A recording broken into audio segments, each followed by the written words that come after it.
meu sinal, muito barulho, porque começa a vir aquelas coisas, soluções. Ai, mas a inteligência artificial vai acabar. Mas então, não, gente. Quais são as soluções criativas, respostas que a humanidade está dando para tudo isso?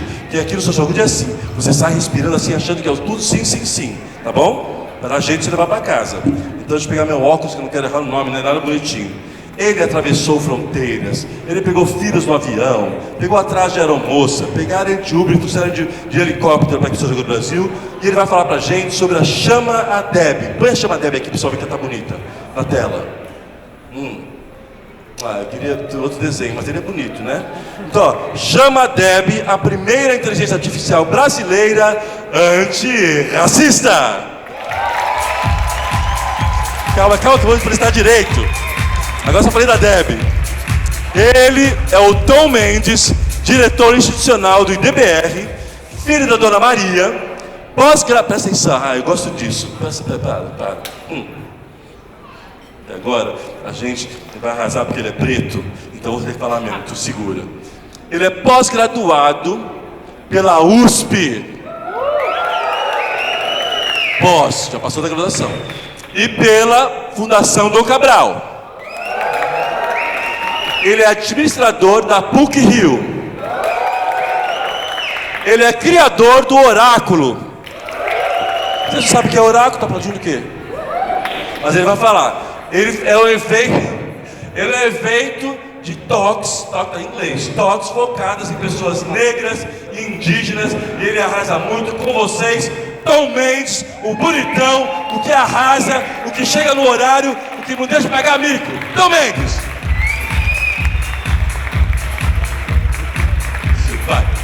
Vai que é tua. Ai, Edgar. Maravilhoso, né? Só uma de palmas pra Edgar, gente. Pelo amor de Deus. Vindo nos 30 de um jeito. Deixou a plateia completamente aquecida pra eu chegar. Gente, boa noite, tudo bem? Primeiramente, eu não cheguei atrasado. Eu estava de mó tempão. A apresentação não estava rolando, tá? Mas é isso. Alguém que conhece a Deb? Eu. Tem irmãozinhos aqui já, né? Vocês conhecem? Bacana. Gente, eu queria começar, antes de me apresentar um pouco mais aqui, vou ser bem rapidinho, que a gente tem um tempo curto para falar muita coisa, né? Mas antes de começar a falar da Deb, eu fiquei pensando durante tanto a trajetória de hoje, quanto dos outros dias, normalmente quando a gente fala alguma coisa sobre antirracismo, sobre o processo que aconteceu no Brasil, as pessoas normalmente não têm essas informações. E a gente acaba falando muito da frente sem falar da base, por que a gente chegou até aqui, por que a gente tem os números hoje no Brasil, né? Então eu queria, primeiramente, começar. Edgar fez uma leve introdução. Primeiro eu quero pedir licença para estar falando aqui dos meus ancestrais, dos mais velhos, dos mais novos também. Essa é minha mãe, Maria. Então, todos os lugares que você viu falando no mundo, primeiramente vai ter minha mãe à frente. Ela já fez a passagem dela em 2021, mas ela sempre está comigo, então eu trago ela sempre comigo, que é a minha base de tudo. Esse é meu irmão William.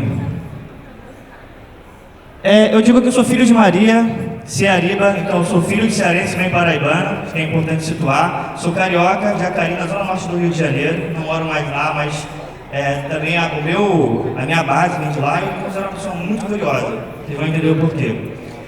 Edgar já falou um pouquinho, né? Então eu vou pular essa parte aqui. E eu queria fazer uma dinâmica super rápida, gente. Não é nada demais.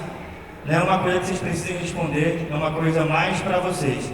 Eu acabei de ver um livro que uma moça estava entregando ali, estava falando sobre respirar, alguma coisa do tipo. Respire fundo. E eu queria convidar vocês a dar uma respirada, que eu quero fazer 3 perguntas para vocês depois. Pode ser? Vamos lá então, todo mundo dá uma respirada? Agora vocês vão pensar um pouco na vida. Se você deixasse de existir hoje, o que o mundo perderia? Pensem, vou dar alguns segundos para vocês pensarem. Prometo que isso vai conectar com o final. Pensaram? Alguém quer falar? Alguém quer falar? O que perderia? O que não perderia? Meu amigo Biraci falou que perderia o indígena mais gente boa do mundo. Boa. É verdade, isso é verdade. E mais cara de pau também. Conheço a peça. E eu quero fazer uma outra pergunta. O que sua empresa ou seu negócio perderia hoje se você não existisse mais? Pensaram? Eu quero falar aqui um pouquinho da nossa pequenez e grandiosidade também, mas eu vou correlacionar mais à frente também. E a última pergunta, só para a gente começar esse momento nosso aqui, é: o que sua família perderia? O que as pessoas que você mais ama, a pessoa que você mais ama perderia hoje, se você parasse de existir? Eu quero perguntar para vocês, qual será o seu legado? Vocês vão entender porque eu estou falando isso. Antes de falar da Debbie, eu trago essa reflexão para a gente começar a pensar junto de como todo o processo no Brasil aconteceu com relação à temática racial e, a partir disso, pensar um pouquinho a gente tem um cenário atual e o que a gente pode fazer diferente, o que a gente pode deixar como legado, tá? Vou começar aqui com vocês. Quero começar com uma frase também aqui, Martin Luther King, imagino que todos conheçam, que ele dizia o seguinte: nós devemos desenvolver para todo conflito humano um método que rejeite a vingança, a agressão e a retaliação. O fundamento de tal método é o amor. Mas como é esse método na prática, né? Então isso aqui é para a gente desenvolver tecnologias que realmente falem de justiça social, de antirracismo, e que a base disso seja o amor, que tem suas mais diversas caras, quando a gente fala de amor. Vou começar aqui a falar de alguns marcos afirmativos. Gente, eu tenho mania de perguntar, tá? Só para saber como a plateia entende o que eu estou falando, se vocês já tem repertório ou não e tal. Aqui a gente tem uma linha do tempo, falando de alguns marcos afirmativos, sejam eles politicamente corretos ou não, mas eu queria passar para vocês. Vocês conhecem a lei do ventre livre? A gente ouviu falar? A lei do sexagenário? Também? Lei do boi? Quem é que não conhece a lei do boi? Eu adoro quando você não conhece, que é ótimo. Vou contextualizar para vocês um pouquinho. Eu gostaria de falar todos esses outros pontos, mas eu demarquei esses três e também esse aqui, ó. Para quem não conhece, vou começar a falar desse aqui. 1850, Lei de Terras, ou seja, ainda era no período da escravidão. Só 33 anos depois, essa foi deliberada a abolição. Mas aqui antes, o que essa lei falava? 1850. Aqui no Brasil, as leis até esse ano aqui eram doações e concessões. Imaginem vocês para quem era concedido e quem recebia essa doação de terras no Brasil. E o que a galera falou que estava no governo? Olha, agora a gente vai começar a taxar e vai virar um mercado de terras. Mas quem poderia comprar essas terras naquela época? Inclusive pessoas indígenas, não é meu assim? Pessoas negras eram escravizadas e não tinham direito de comprar terras. Aí, eu vou dar um salto depois para a lei do boi para vocês entenderem o que aconteceu. A lei do ventre livre. Eu queria só falar uma... Eu sei que a galera conhece, mas tem algumas curiosidades que nem todo mundo conhece, porque normalmente na escola dão só uma passadinha, pincelada muito fraquinha, né? O que essa lei dizia? O proprietário que entregasse a criança recebia uma indenização. Vocês sabiam disso? Não sabiam? Tem umas regrinhas básicas para a lei do ventre livre. Ela surgiu em 1871 e tinha algumas regrinhas básicas para que isso acontecesse. Porque o Brasil foi o último país das Américas a abolir a escravidão. Então, as pessoas que mandavam no Brasil diziam que se isso não acontecesse, aliás, se isso acontecesse, o Brasil iria falir, ia quebrar. Então, criaram várias leis paliativas para que isso acontecesse, para não perder a renda. E o que essa leizinha falava aqui, o que eu achei muito interessante? Ela tinha regras. A partir de 1871, todo filho de mulher negra que nascesse naquele período e fosse escravizado estaria livre. Porém, aí que vem as partes legais. Gente, eu não sou uma pessoa revoltada, mas eu gosto de trazer isso para estimular também vocês, tá? Para a gente falar de legado no final. Essa criança que nasceu depois de 1871, quando ela fizesse 8 anos, até 8 anos ela ficava no poder do dono. E aí, quando ela fizesse 8 anos, o dono decidia se gostaria de alugá-la até os 21 para o governo, ele seria indenizado, ou continuava com essa criança. Era uma regra. E aí, tem uma perguntinha básica aqui, ó. De 1871 até 88, nasceram cerca de 400 mil crianças. Quantos vocês acham que eles devolveram depois dos 8 anos? Falem números aí. Pode falar, não tá, gente? Das 400 mil, quantos devolveram? Quantos? 10 mil? Quem dá mais ou menos? 3 mil? É desse lado aqui? Nenhuma? Lá em cima, alguém? 0, 10. 113. Vocês sabiam disso? Agora eu vou falar rapidamente da lei de sexagenário. Essa aqui eu vou até fazer uma leitura rápida. A expectativa de vida das pessoas naquela época escravizadas era de 19 a 23 anos em média. A lei de sexagenário liberava, a partir de 1885, 3 anos antes da abolição da escravatura, que homens e mulheres negras acima de 60 anos estariam livres. Mas tinha regra de novo. E quais foram as regras dessa vez? A lei determinava a escravidão, a libertação dos escravos com 60 anos ou mais, porém, tinha indenização aos proprietários. Eles recebiam uma indenização para quem fosse liberado. E aí tinha um pequeno detalhe, porque os proprietários falaram assim, olha, a gente está dando isso na moral para vocês, né? Então eu libero vocês, mas você tem que cumprir 3 anos aí ou fazer 65 para ser liberado, porque eu tenho que ser minimamente indenizado. Vocês sabiam disso também? Tá vendo? É porque a gente acha que é bacana, né? Então, só para a gente compreender um pouquinho, porque o que a Deb está fazendo hoje, né? Essa aqui é a Rita Quinteiro. A Rita, ela é uma mulher indígena mexicana e saiu uma matéria recentemente, acho que foi no ano passado, na BBC, que contava um pouquinho da história dela, porque algumas pessoas acharam essa história dela lá atrás e começaram a contar um pouco mais e descobrir quem era a Rita, desde a profissão dela, o que ela fazia, a língua que ela falava. A Rita, ela ficou presa durante 12 anos no hospital psiquiátrico. Sabe por quê? Porque as pessoas não entenderam a língua dela. Ela foi presa inicialmente, encontraram ela estava meio desnorteada lá no sul dos Estados Unidos. Tentaram conversar com ela, não entenderam a língua que ela falava, os agentes iniciais falando com ela, e entrevistaram ela em inglês. Não entenderam. Levaram ela para uma delegacia. Chegando à delegacia, tentaram entrevistá-la em espanhol. Também não entenderam. E o que eles fizeram? Ela não tem condição de se cuidar.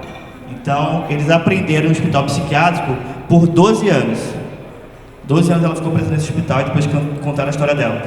E ela era tida como uma mulher que tinha bastante dinheiro onde ela vivia no México.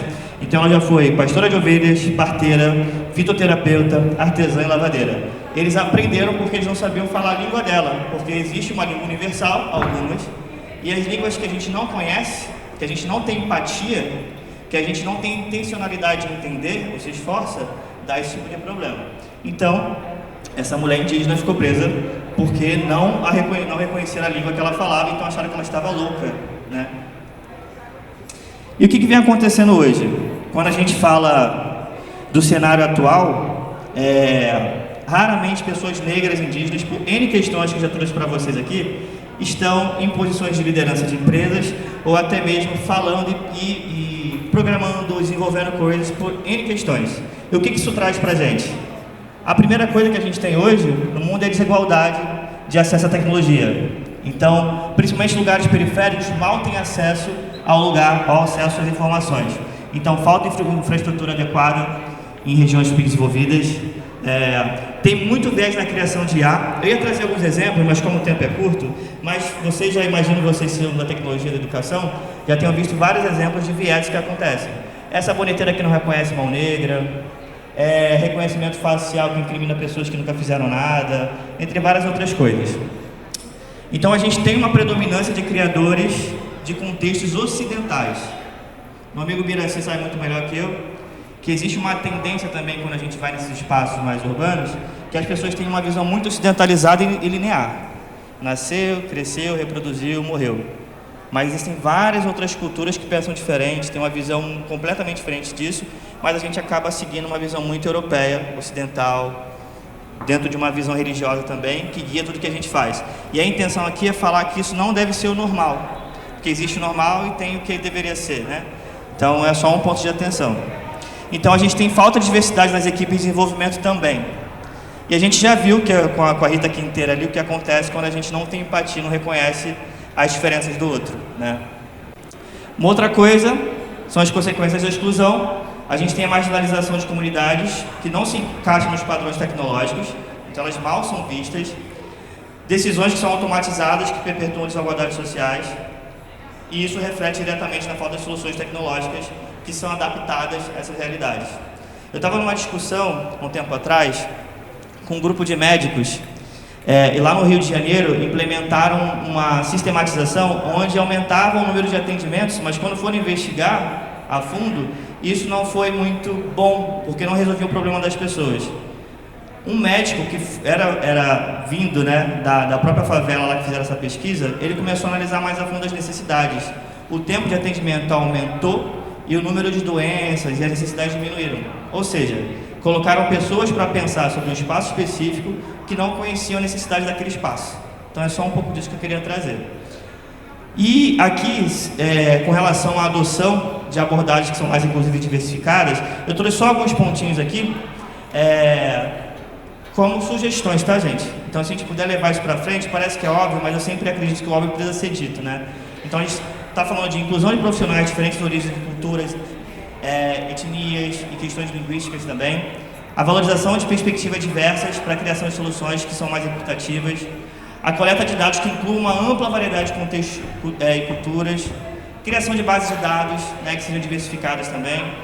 Programa de educação de tecnologia para locais marginalizados, que ainda é muito incipiente, mas parte do meu trabalho no IDBR e outras frentes que eu tenho é cada vez mais incentivar que isso aconteça.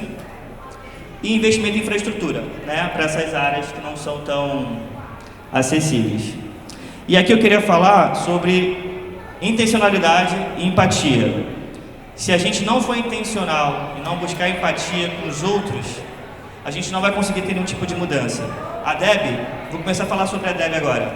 A Deb, ela vem para transformar esse processo. Aliás, ela é mais um agente que vai ajudar nesse processo. Como é que a gente é mais intencional? Aquele slide anterior, como é que a gente consegue fazer isso um pouco mais? Então, a Deb tem um processo que fala sobre isso. Vocês devem conhecer a próxima pessoa que eu vou apresentar aqui, que é o Paulo Freire. E quando eu pensei em empatia, não tinha outra pessoa além dele que eu poderia trazer para mostrar para vocês também. Para quem não conhece, ele é reconhecido como um dos principais educadores do mundo. A metodologia dele, entre outras várias coisas, são reconhecidas no mundo inteiro. Ele é um dos principais nomes, se não o principal nome, para mim é o principal nome do mundo com relação a desenvolver políticas e frentes de educação. E ele falava muito da pedagogia do oprimido, que é a libertação através da educação e conscientização. E quando eu penso em transformação social, diálogo e tal, eu penso em Paulo Freire. Então a prática dele era de conscientização via diálogo e combinando reflexão e ação e sempre pensando numa ação transformadora, né? Agora, eu queria fazer uma pergunta para vocês. Período político. Alguém aqui já rompeu relações durante as eleições aqui? E por quê? Eu ia falar? Oi? Ah, entendi. Tem que manter o réu primário. Entendi. Gente, eu tenho uma notícia. Para quem não conhece a Deb ainda, seus problemas acabaram. É tipo Tabajara. Não quero falar sobre algumas questões. A Deb realmente foi utilizada para isso, tá, gente? Quem não segue a Deb, eu queria vou deixar um tempinho aqui na tela para vocês seguirem ela. A gente tem algumas plataformas onde ela já está funcionando, mas a principal e mais acessível é o nosso Instagram. Vou falar um pouquinho dela agora. Durante o processo político, a gente fez algumas pesquisas, vários amigos pararam de se falar, várias famílias tiveram problemas internos, porque existe um lugar de romantização, né? Que são familiares, amigos, a gente tem que fazer uma manutenção dessas pessoas, porque a gente tem afeto, né? Então, afeto às vezes obriga a gente a estar na proximidade. Mas isso gerou não só dor na cabeça, né? Mas dor no estômago de muita gente. E a Deb vem para isso aqui. Por quê? A Deb, ela tem um conhecimento de uma base que não é infinita, é finita, porém é muito larga, ela tem muita paciência. Você pode perturbar a Deb, ela pode receber mensagem o tempo todo, pode fazer pergunta bizarra para ela que ela vai responder, então ela tem muita paciência. Então, é sobre isso. E falando mais um pouquinho sobre a Deb, eu vou mostrar uma funcionalidade dela. Vocês podem conversar, quem quiser fazer pergunta para ela no Instagram, é só adicioná-la no chat lá do Instagram e conversar com ela, pode perguntar qualquer coisa, gente. Sobre justiça climática, sobre temática racial. E só trazendo para vocês, tem toda uma equipe por trás da Deb, trazendo informações muito específicas sobre temáticas de diversidade, inclusão e tantas outras que conectam com essa temática também. E aqui, por que a gente criou a Deb? A gente fez uma pesquisa há 1 ano e meio atrás e a gente inferiu que, através dos dados do CAGED, do IBGE e tal, nós precisaremos, dentro do mercado corporativo, de pelo menos 167 anos, estou falando de 3 gerações aí, mais ou menos, para ter um mínimo de igualdade entre pessoas negras e pessoas não negras no mercado de trabalho. Eu não sei se vocês sabem, mas quando a gente fala do meio corporativo, por exemplo, menos 5% dos cargos de liderança são ocupados por pessoas negras. Quando a gente fala de mulheres negras, é menor ainda, é menos de 0,5%. Alguém que conhece alguma CEO entre as 500 maiores empresas do Brasil que é negra?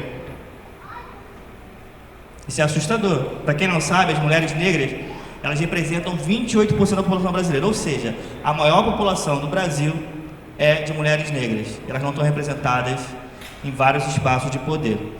Eu acabei de vir da Fundação Cabral, fazendo um programa de conselheiros lá, e eu perguntei para a plateia, que era a maioria homens brancos, inclusive, e, gente, eu racializo, mas não é um problema não, tá, gente? Eu falo homem branco, eu sou negro e tal, porque às vezes assusta uma galera, mas estou só avisando. E eu conversei com a galera lá, eu perguntei assim, vocês conhecem alguma mulher negra corrupta na política? Vocês conhecem alguém? Homem negro? Talvez conheça. Não é um problema, tá, gente? Devem conhecer. Vocês conhecem... Qual é o perfil de pessoas que vocês conhecem que é mais corrupto no Brasil? Oi? Colarinho branco? O que significa colarinho branco? Me fala mais do perfil racial dessas pessoas. Homem branco, idade mediana. Não quer dizer que pessoas negras são mais ou menos corruptas, tá, gente? Mas a situação está tão ruim que a gente nem está lá para ser corrupto. É assustador falar disso, mas é mais sobre isso. Não tem pessoas negras, pessoas indígenas não são santas, né, Oberecer? Mas o que a gente está falando aqui é de lugar de oportunidade. Eu dou esse exemplo, que parece meio bizarro, mas está tão difícil esse processo, que é isso. Mas, inclusive, quando a gente fala de dados de qualidade, questões tecnológicas, questões de evolução, compliance e tal, as mulheres, em geral, quando as empresas contratam mais mulheres, esse tipo de processo ele é muito mais qualificado. Gerou uma relação também, uma discussão lá no programa que eu estou fazendo, que algumas mulheres falaram, não é porque a gente é melhor ou pior, é porque a gente sabe que tem que fazer mais e melhor, porque é mais crítico, as oportunidades são tão poucas que tem que se mostrar mais. Então tem essa questão também, tá, gente? E a Deb, ela, a gente sempre fala muito que não dá para falar de um mundo democratizado, não dá para falar de um progresso, né, democrático, num mundo sem igualdade racial e sem a participação de grupos minorizados nesse processo democrático e também na tomada de decisão. Nós deveríamos ter pelo menos aí um número mais igualitário de pessoas no poder. E eu fiz questão de trazer no início lá um pouco dos fatores históricos, e aqui eu acho que muitos de vocês já sabem, né, mas depois de 1888, eu acho que foi 2 ou 3 anos depois, criaram uma lei chamada Lei da Vadiagem. Se você encontrasse pessoas na rua, sem trabalhar, ou jogando capoeira, qualquer tipo de coisa, você poderia prender essas pessoas. E quem eram as pessoas que estavam na rua nesse processo sem emprego? 300 anos depois, a gente falou de uma questão geracional, 300 anos depois, sem acesso à educação, sem acesso à terra, sem acesso a saneamento básico e tal, essas pessoas foram literalmente largadas lá. Nem tantos, né, largados, né? Porque tinha uma galera que ainda queria que eles trabalhassem um pouco mais. Então a gente traz essa questão aqui. E por que a gente desenvolveu a Deb? Eu queria só falar um pouquinho para vocês do IDBR, que está por trás da nossa IA. O IDBR é uma instituição sem fins lucrativos, que é 100% comprometida aqui no Brasil e América Latina também com a igualdade racial e todo o processo democrático que for necessário para a gente entrar. A gente já treinou mais de 700 mil colaboradores de empresas, que a gente entende que essa educação continuada, falar dessa temática racial é importante para a gente ter uma base. Eu já passei por algumas universidades, inclusive eu fiz uma palestra na PUC, lá onde eu me formei, minha primeira formação, para um grupo de administradores de 6º e 7º período, mais ou menos. Gente, foi assustador. Entre 40 e 50 pessoas estavam na plateia, ninguém nem sabia o que era dado censitário, ninguém sabia se autodeclarar, só tinha uma menina que sabia, de 40 pessoas, e essas pessoas, ano que vem, estarão no mercado. E a maioria não eram pessoas negras, inclusive. Ou seja, o que a gente está formando ainda em 2024 e 2025? Então, a gente está só multiplicando esse problema. A gente tem um programa que funciona no Brasil inteiro, com Secretaria de Educação, onde a gente treina gestores e professores na temática racial para fazer menta, para saber como lidar com os alunos, para saber dessas questões, porque a maior parte de evasão escolar no Brasil é de meninos negros. Vocês não sabiam também, de trazer essas informações? por N questões racializadas também. Existem várias pesquisas que falam sobre isso. Eu não vou mostrar as pesquisas, porque realmente meu tempo está quase acabando aqui. E a gente impactou, eu não sei se vocês conhecem também, o Prêmio Sem Igualdade Racial, que é um prêmio que reconhece, premia pessoas, instituições e empresas também, que no ano anterior tiveram ações relevantes para a igualdade racial no Brasil. A gente acha importante também reconhecer para mostrar o que está sendo feito de bom, para não parecer tudo ruim, né? E eu vou mostrar um pouco mais para vocês. E quais são as premissas fundamentais da DEB? É um espaço seguro, então o que é dito na DEB fica na DEB, então vocês podem se abrir com ela, e a gente segue todo o regramento, né, da LGPD.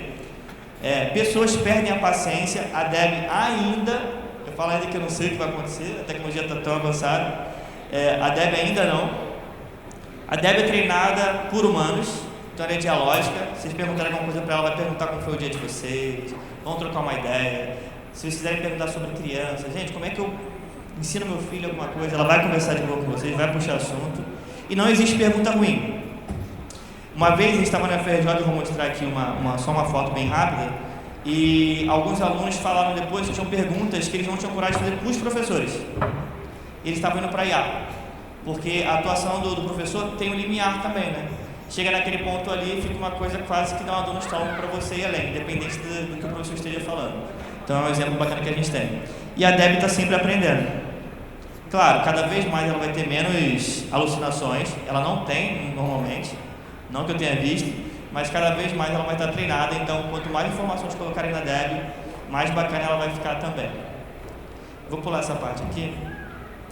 A Deb já está na mídia, basicamente ela nasceu, ela tem pouco mais de um ano, mas assim oficialmente para o mundo, né? Ela já foi lançada em maio, vou mostrar para vocês. Peraí. Acho que não foi automático. Não coloque ainda não, tá?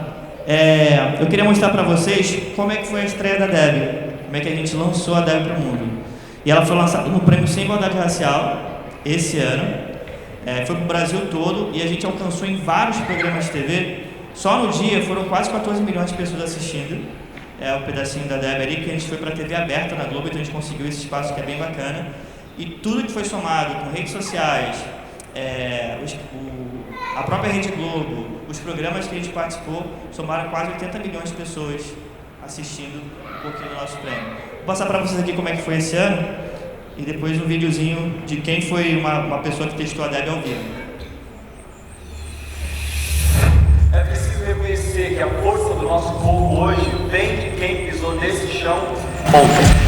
E reconhecer a nossa missão nessa noite, aplaudir quem continua nos conectando a nós mesmos. E esse é o tema dessa edição do prêmio, Inteligência Ancestral. E hoje a gente celebra os impactos de quem mostra o reconhecimento das conexões geradas pela nossa inteligência ancestral. No resgate da nossa ancestralidade está o nosso presente e nosso futuro. Só somos porque eles foram e só seremos porque eles são.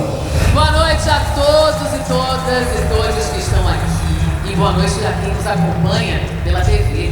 E por tanta gente, mais do que dizer não ao racismo, nós dizemos sim à igualdade racial. O Prêmio Sim à Igualdade Racial reúne grandes artistas em uma noite de festa para celebrar pessoas e instituições que são agentes de mudança no Brasil.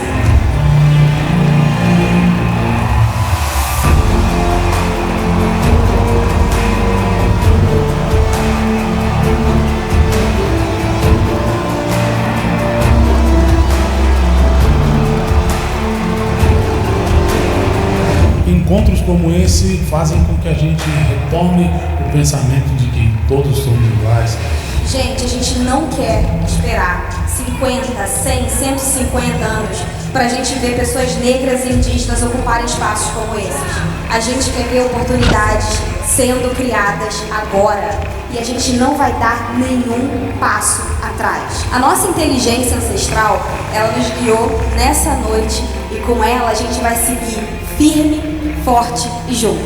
Sejam bem-vindos, bem-vindas e bem-vindos ao Prêmio Sim à Igualdade Racial 2024.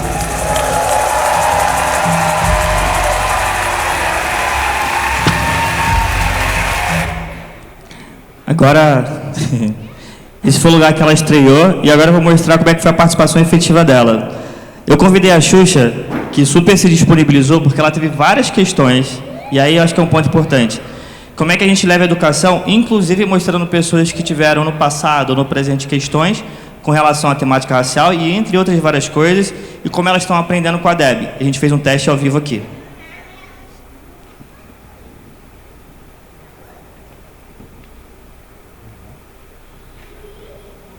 Então, Xuxa, vamos fazer uma pergunta pra ela? Faz aí. Vou lá.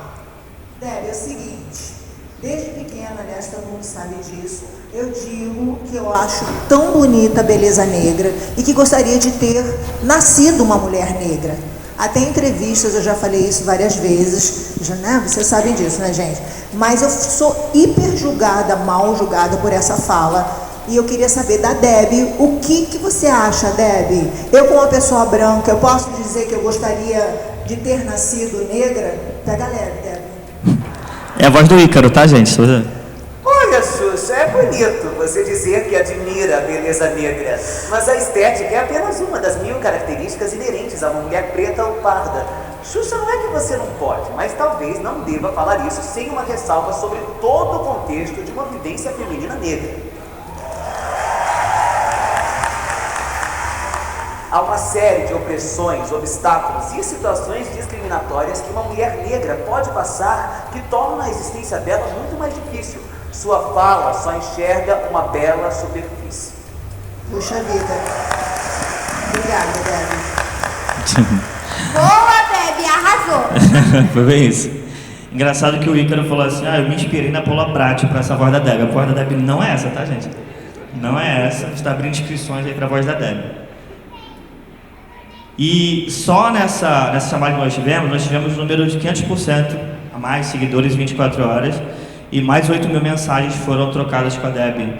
Então, é o lugar da importância de trazer pessoas distintas para falar sobre o Maiá. E aí o mais bacana é como é que a gente consegue trazer de uma forma que a nossa avó, a nossa tia utilize o Maiá, porque quando eu vou nos fóruns de empresas, a única coisa que fala sobre inteligência artificial é sobre como eu consigo diminuir custo, como é que eu consigo escalar maior produtividade e tal, mas as coisas práticas que ela pode fazer hoje, a maioria das pessoas não estão utilizando, né? Aqui, só um pouquinho do que a Deb faz também como influenciadora virtual. A Deb, não sei se vai aparecer aqui, nós vemos lá como concierge de uma parte do Rock in Rio. Pode tirar o som. Só queria mostrar para vocês aqui um pouquinho do que estava rolando lá. A gente tinha um espaço lá no Rock in Rio, é o 2º ano consecutivo, 3º na verdade, e a Deb foi apresentada também para um grande público, e essa era a ideia, cada vez mais popularizar uma inteligência artificial que consegue trocar ideia com o público em geral, para falar de coisas que deveriam ter sido ensinadas desde a nossa infância, ou ser uma coisa mais instintiva, né? Deixa eu ver se vai passar. Deu ruim aqui, tá, gente? Apagou o telão. Será que volta? Se não voltar, também a gente dá um jeito. Aqui só para mostrar para vocês rapidamente, já partindo aqui para o final, a gente testou a Deb em universidades, e aí foi daí que a gente tirou vários insights para melhorar a funcionalidade dela. Se vocês tiverem dúvida do que perguntar, vocês podem perguntar, é preto ou é negro? O que é esse G? Por que votar em pessoas negras ou indígenas? Eu tenho direito a cotas? Foi esse dia no trabalho, o que eu posso fazer? Quem eu procuro? O que eu busco e tal? Então, a Deb está super preparada para esse tipo de pergunta também. Pagou de novo? Ah, tá, legal. E aí eu queria saber de vocês, quais perguntas vocês fariam para a Deb? Não vou perguntar isso agora, mas se vocês puderem fazer o exercício aí de trocar uma ideia com ela depois, a gente pode conversar depois. E eu queria finalizar aqui com duas coisas. A primeira dela é falando uma frase de Angela Davis, que eu imagino que vocês conheçam também, que é um grande exemplo para mim, né? Entre homens e mulheres negras, pessoas indígenas, eu trago isso muito forte na minha vida. E ela fala, eu não aceito mais as coisas que não posso mudar. Estou mudando as coisas que não posso aceitar. Eu digo que quando a gente começa a falar sobre a temática racial, para quem não está envolvido, é como se fosse um mosquitinho, né? A gente é picado pelo mosquitinho e nunca mais esquece. E o que a gente vai fazer com essa informação agora? Então, a ideia é que a gente utilize a Deb para disseminar possibilidades, né? Para falar sobre esperança, acelerar a promoção da igualdade racial no Brasil e fazer a diferença. Então, gente, lembra daquela respirada lá? Você pode dar uma respirada agora? Você pode dar uma tranquilizada? Qual será o seu legado depois dessas informações todas aí? Obrigado, gente. Boa noite.